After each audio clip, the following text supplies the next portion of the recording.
Yeah, my name is Jim Safranski, and from Stephen, Minnesota. And I graduated high school in 1968, and my brother was in the service already, and he kind of told me, you're gonna monkey around for a year and then you'll be drafted. So might as well get it over with. He said, hey, you won't go to Vietnam because you're only 17. So I did that, June 24th. Went to Fargo, and they signed me up, passed physical, and me and Alan Peterson took the train to Seattle. Oh, so you knew somebody that you went with, okay. So we went to Fort Lewis for basic training, and before I left, my brother, he told me to do that, to get it over with, because you're going to get drafted. So went there, and then had my basic there, and went to Fort Sill, Oklahoma for artillery training, and then. What was basic like for you?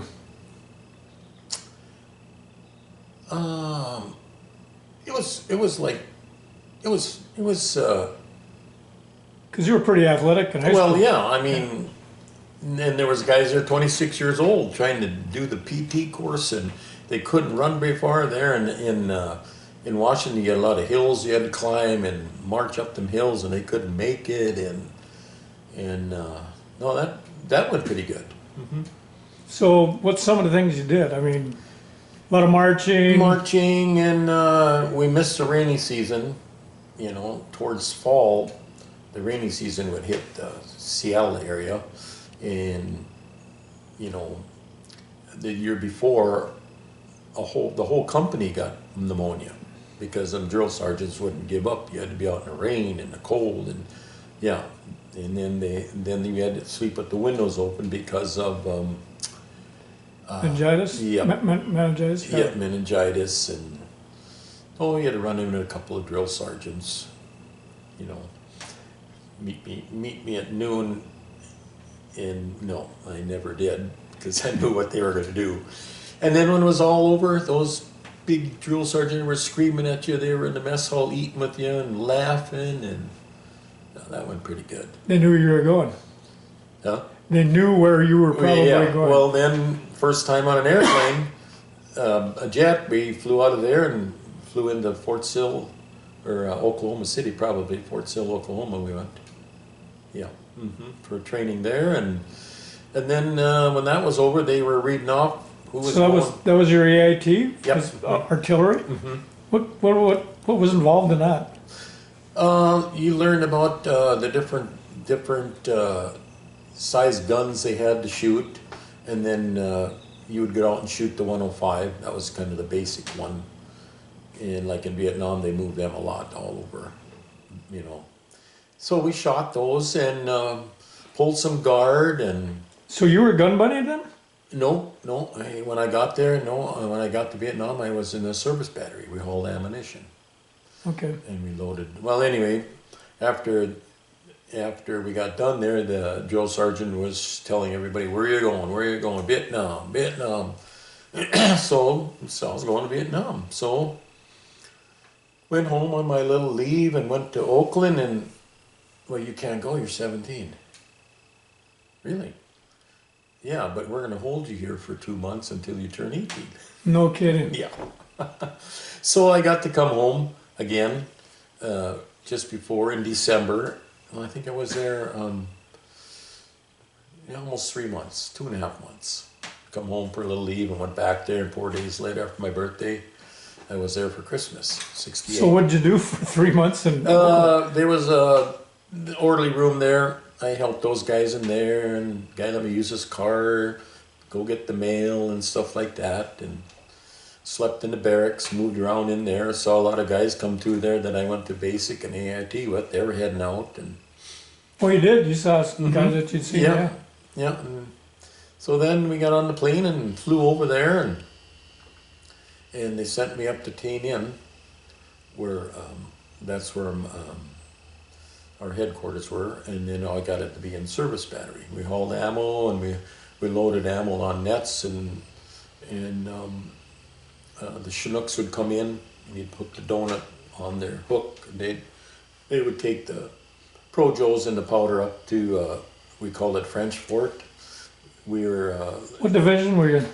2nd Field Force, 2nd 32nd Artillery. So we had the Black Virgin Mountain sitting there. It had one hump and a bigger hump. They called it the Black Virgin Mountain. So we had a battery on the other side. So we would truck up there until they were starting to mine the roads. So then that quit for a while. Then we airlifted at the pad and stuff filled. That was munitions you were hauling? Yep, nets. We go to the ammo dump and pick up Pro Joes and powder, and then come to the hello pad there and put them on big nets and then hook them with the donut. They'd come in with the Chinook and hover right over you and just hook it up, and away they'd go. And then sometimes you could get in with them and go over there and fly over there and then come back again. And some we'd give them beer and soda through the hole, and then we started to truck up there. Sometimes the helicopters were short, so we'd truck up there, and then if you got up there too late, you couldn't come back, so then you had to stay overnight up there, and that was probably the worst place you'd want to be because they were surrounded by the enemy. And you had such comfortable sleeping quarters too, didn't you? Bunkers and culvert halves. Yeah, and So was white phosphorus?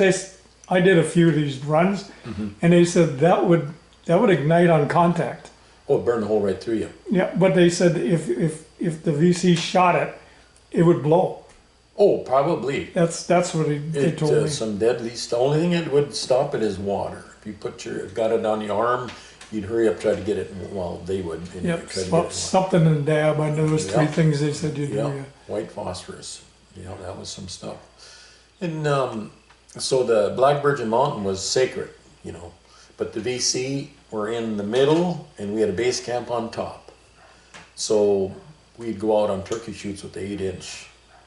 And I drove the Jeep for the captain quite a few times. You'd drive out and get close enough and try to hit that tunnels with that 8-inch, shoot at that, and then I was pulling guard that night. And the only night ever they got authorization to the B-52 that they started at night. They started on the little one, and they went just about 3/4 of the way up and stopped. They wouldn't do the whole thing. No, because we were on top. Okay. Yeah, that was. Yeah, and I had a little portable radio. I listened to the landing on the moon in when was that? June, I think it was. When Neil Armstrong walked the moon? Yep. Okay.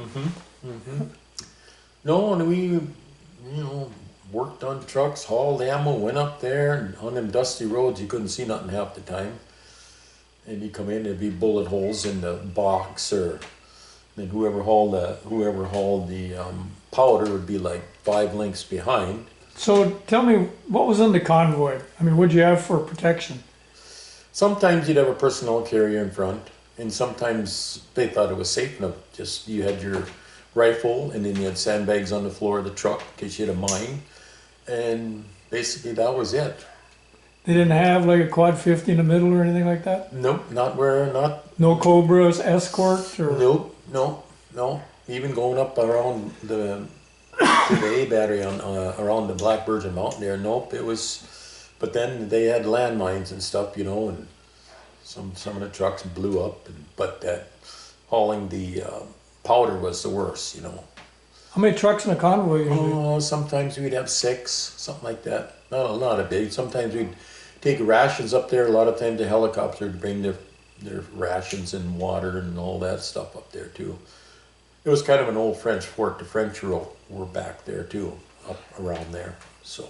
What was the biggest town? What was the name of the biggest town around there? A village? Tanian City was a little ways away, and then we'd go to Cucci too sometimes. We had a C battery there. We'd haul ammo sometimes out of their ammo dump. So we were in the ammo dump loading ammo, and pretty soon the mortars are falling. We hurry up and crawled in a culvert till that got done. Yeah, Fun times. Oh yeah, and then we'd go to Saigon and pick up rations, beer and all that stuff. Did you get an R&R? Did you go on R&R? Two R&Rs. Well, where'd you go? Went to Singapore twice. Me and my buddy Joe Kuzma from California. Yeah, the United States had built 6 big hotels there. So the GIs, when they got there, they were safe. Yeah. And yeah. And then I got early out, and my brother gave me that ring for telling me to re-up, or to volunteer for the draft. So he gave me that ring before I went to Vietnam. I wore it so much I wore a hole in the bottom. Bob gave you that? Yep. Yeah, okay. Yeah. Nice guy. Yeah, that's what people told me. But those poor guys that were 26 years old and got drafted. Yeah, that's a tough time. Turned 27 in Vietnam. Yeah. So, we got along with what's some of the other things you did? Do anything for fun? No, they had basically we'd go on. There's a trash dump out there. We'd go on and shoot, and no, we never got to go. Like Bong Tao was the beach there, sandy beach. South China Sea, or yeah. People would go there, or they could get there, but no, we just kind of hung out there and had refreshments and stuff like that, and yeah, we were always busy doing something. So what was your food like? Well, the mess hall, we had a mess hall, so it wasn't too bad. And then we were out on the road, we had sea rations. The LURPs come in later, but sea rations. What's a LURP? A ready-to-eat meal where you pour hot water in it. Dehydrated? Yeah. Mm-hmm. Yeah. Yeah, no, you're young, you just... Always hungry? Yeah. It's because Joe was the ration driver. He was in our bunker, so he had the key to some of the stuff over there, like the big freezer and all that. So we'd go over there and get a chunk of ice and roll our sodas and other stuff on that, and cool it off and whatever. You get any else. beer? Oh yeah. Were you rationed it, or? No, not really. No. Did you learn to drink warm beer then? Oh yeah. Yeah, that's why we'd get ice and roll it, and it was kind of sad when a lot of times I'd drive the Jeep and take guys back to the airport there in Tay Ninh, fly out to go home. It was kind of sad seeing them guys go. Well, yeah, you weren't going, but they were. They were, yeah. They were short timers. Yep. It was sad seeing them guys go. Yeah. I took a bunch of them to the airport. Then it was my turn.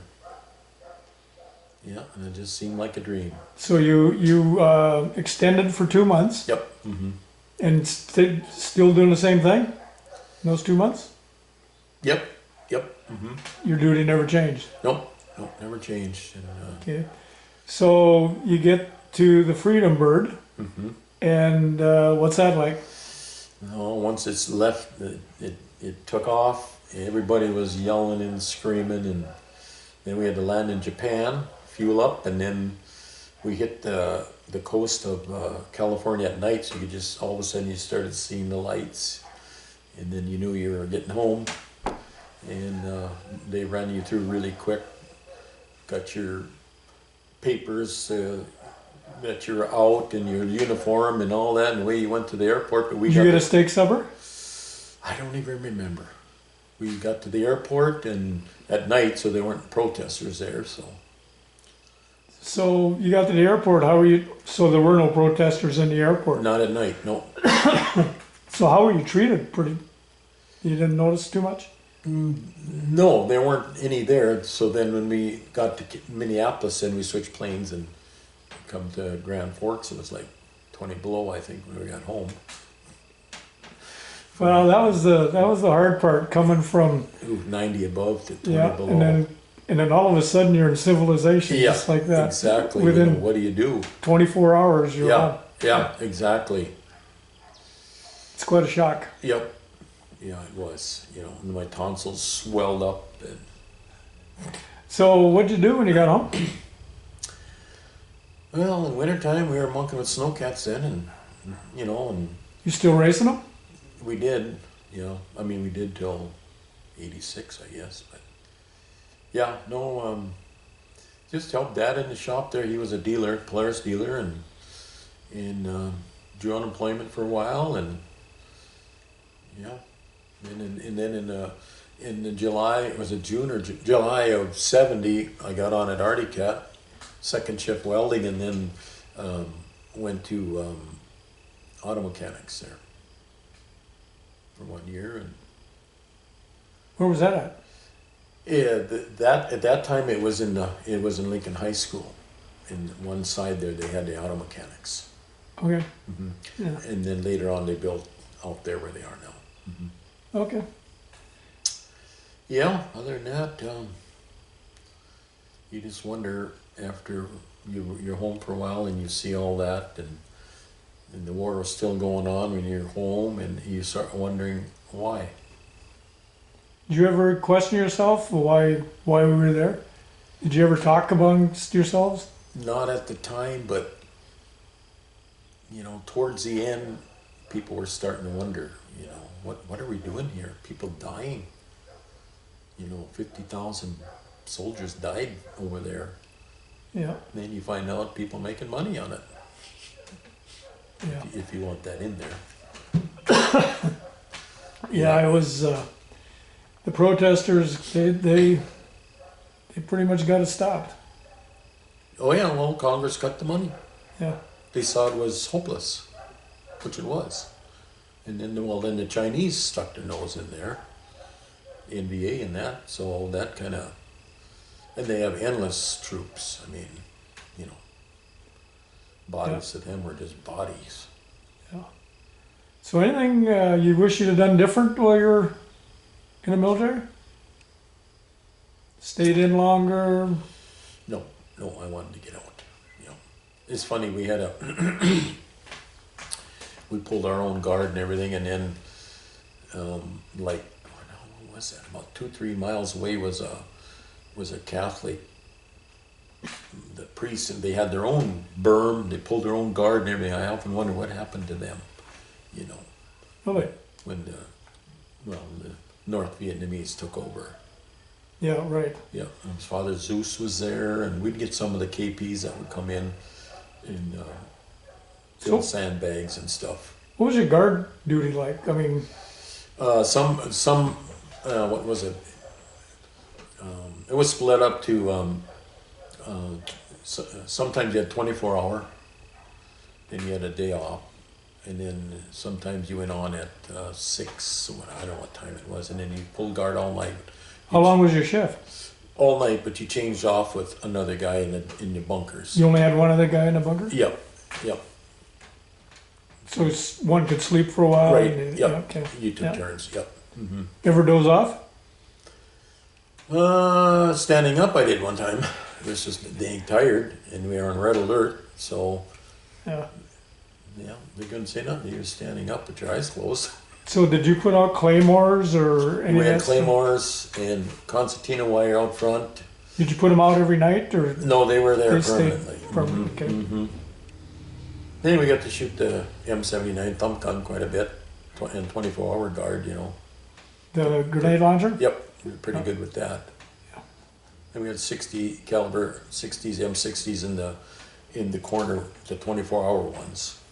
Mm-hmm. Somebody must have cleaned them. Oh yeah, yeah. Oh yeah, you had them clean, so they worked. That's for sure. Yeah, and then you take incoming mortars. We came in there where we were. I think we had 44 days in a row. We had rockets come in. 44 days in a row. Yep. Rocket attacks. Yep. Incoming, yeah. Yeah. We were outside one night. It was May 1st. We were out sitting outside, having a beer and shooting the breeze, and we just got in, and it wasn't 5 minutes later. It was like 4 of them hit where we would have been standing. Whoop, whoop, whoop. Yep. And the dust was just shaking in the bunker. Yep. Mm-hmm. And the bunkers are pretty thick.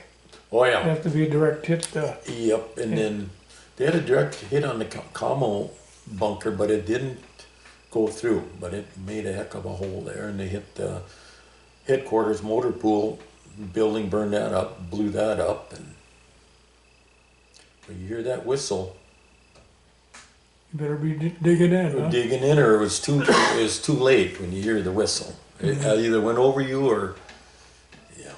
Did you have any friendly fire while you were there? Well, yeah, we had mortars, and then when we went up to French Fort, yeah, they were trying to overrun that place a couple of times when we were up there. Yeah. Well, Yeah. Jim, anything else you want to add? No, I guess that's about it. Lost a few friends there, and then when you get home, you lose a few friends that you had growing up. Like Merlin and Galen and those guys. Yep. Yeah, it just. Did you ride on any helicopters? Did you? On the Chinooks, we went up. Oh, and then when I first got there, we got on that. What is that? C-147. C-130? Yeah. Or C-147, the big one. I think it was. You had to take me to Tain in, so you're sitting there and you take off, and all of a sudden it's like it's falling out of the sky. You're just dropping. Dead air. No, they didn't want to take a long runway because they were getting fire. BC were shooting at the plane, so they'd come in and then drop it right in. So what are we gonna crash? And I looked at the Air Force guys. Were just standing there like, this is normal. So I figured, well, we're not crashing. So it must have been a Caribou, one of those with the real steep tail on it. I thought it was a C-137 or one of those. Okay. Anyway. They right. dropped it right in though, because otherwise it took too long a run. They'd get friendly fire, or not friendly fire, but the BC would be shooting at them.